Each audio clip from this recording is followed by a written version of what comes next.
All right, hi everyone. Today we are going to talk about next steps with creating your bas-relief cardboard sculpture. So, a couple things that we're going to need to get started.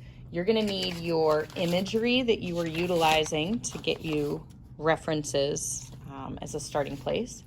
You're also going to want to make sure you have a clear sketch about what you're going to do. I know you did 3 thumbnail sketches.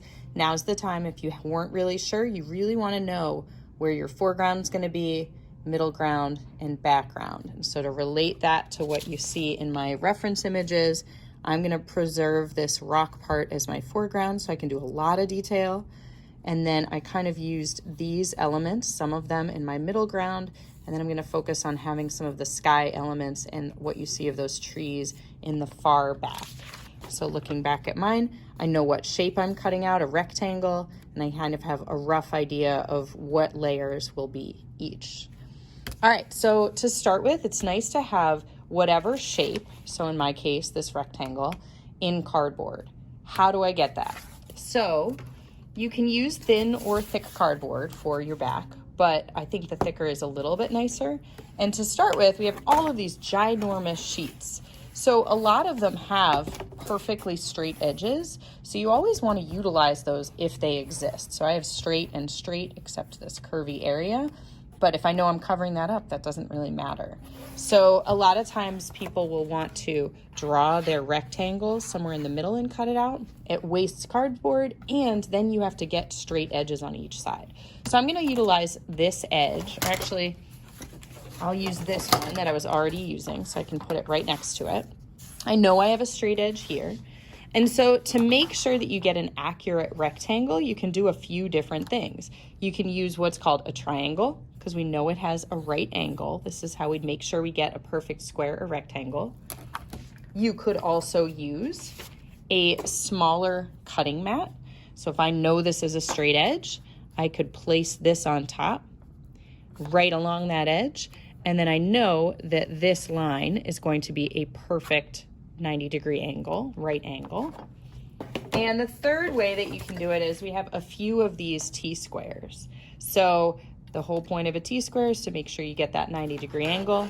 So I can set it on my cardboard. I know that it's right along that edge. So then I can use it to draw my straight edges right along, okay, to make sure I get the shape that I want.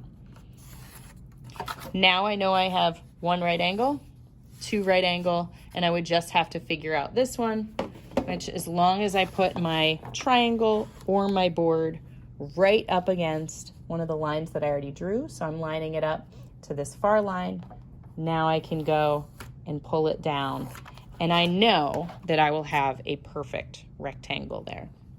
All right, so let's talk about cutting through the thick cardboard. We are using 3 different sharp things for our cutting. We have scissors. Scissors work best for our thinner cardboard or like our cardboard paper. We have X-Acto knives, which we used a lot previously. So these are good for paper or thinner cardboard. Sometimes doing detailing like pulling off one layer of the thicker cardboard is really good with an X-Acto knife. And then our bigger cutters, these are called box cutters or utility knives.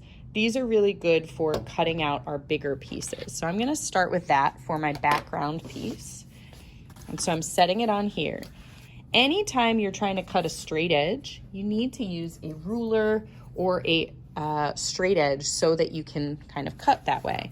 And you always want to cut in a direction towards yourself.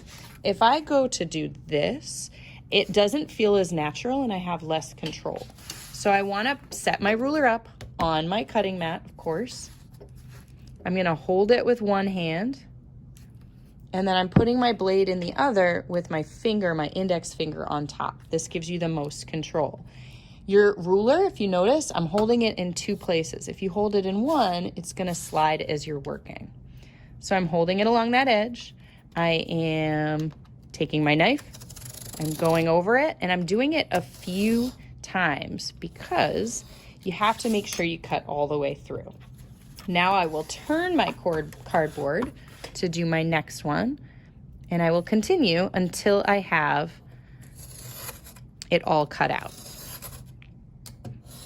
So So you should definitely be drawing your lines first. It's really helpful to make sure you get the lines straight before cutting. So now I've got 3 and I just cut out that other one. All right, fast forwarding.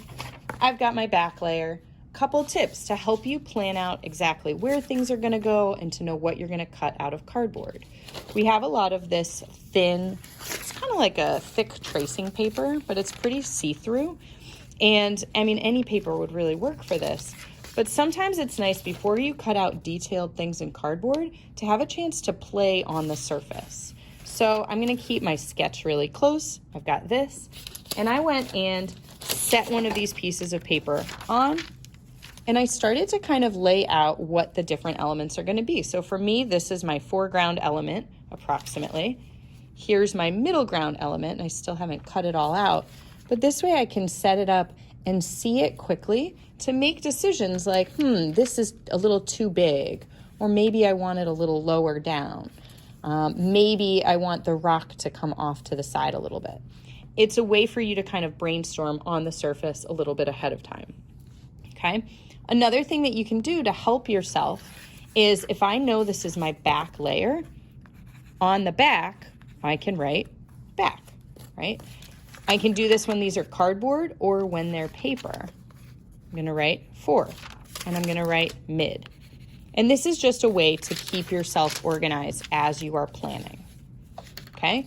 So my next step would be starting to think about, if I have my background piece, what piece of cardboard or multiple pieces do I want for my middle ground, and what do I want for my foreground? Because we're not leaning on color, you really have to think about how you can create texture and how you can create depth.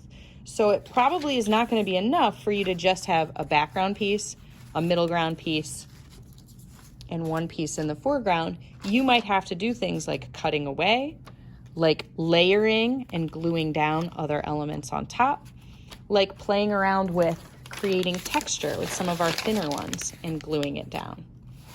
All right, so we'll talk more about some of those techniques in our next video, but for now you should be focusing on finalizing your sketch, cutting out your back piece, and then finalizing what are your basic foreground, middle ground, and background elements.